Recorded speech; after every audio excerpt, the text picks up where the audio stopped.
Here's a quick video on a power supply that I just put together. These are for British radios. There's a fellow collector who's written a book on attache portables.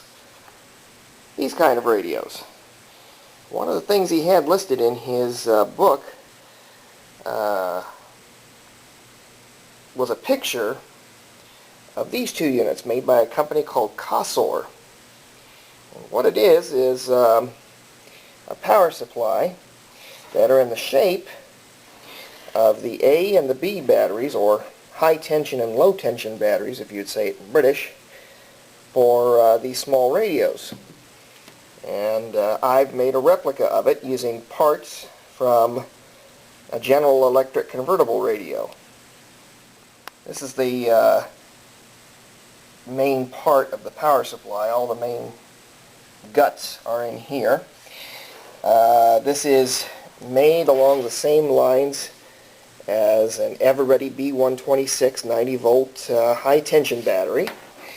There is a 110 volt transformer, goes to two diodes, which is part of the A battery, the filament voltage, and a couple of filter capacitors that go through there, and a dropping resistor to drop it down to 1.5 volts. That then goes through here. And then also a larger diode with, I believe, a larger filter capacitor that takes care of the 90 volts, that then passes it on through here, which would normally be the socket for a B126.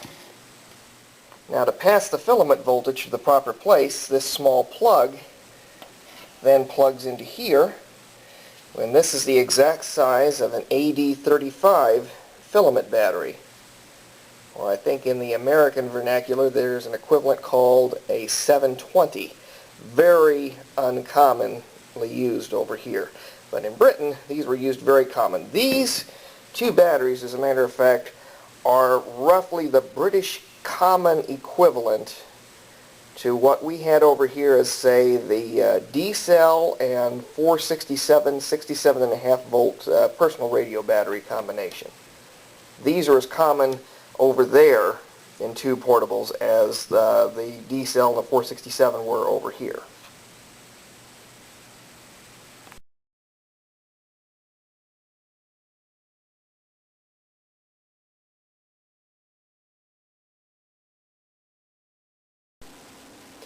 Here's a quick video of the inside of the power unit.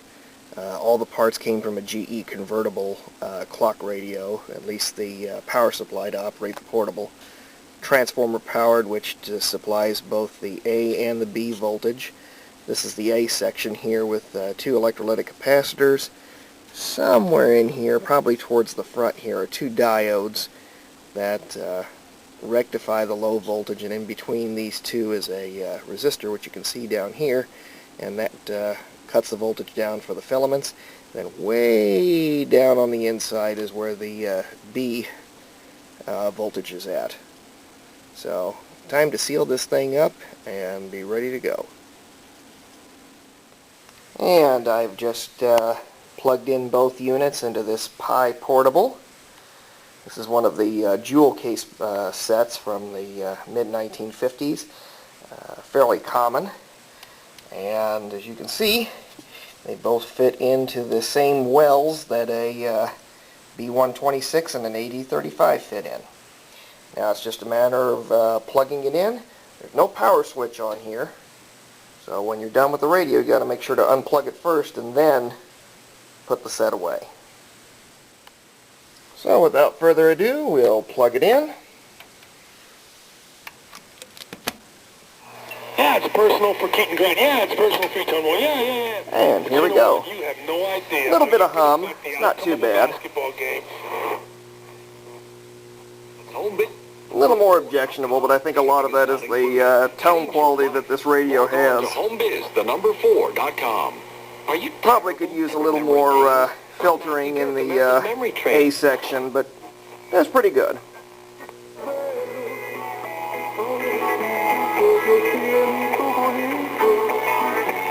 fact, the more I think about it, the hum is just on this side of respectability, and that's about it.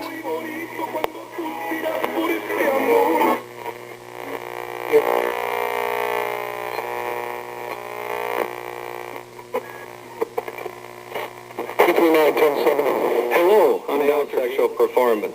We treat effectively men of all ages who suffer from diabetes, coronary artery disease, or prostate removal. And many of floppy our dicks. patients cannot take or have not found success. Pardon me, I had to put that comment on there. It was for erectile dysfunction. Cohica, spreading corona. We're self-lossless.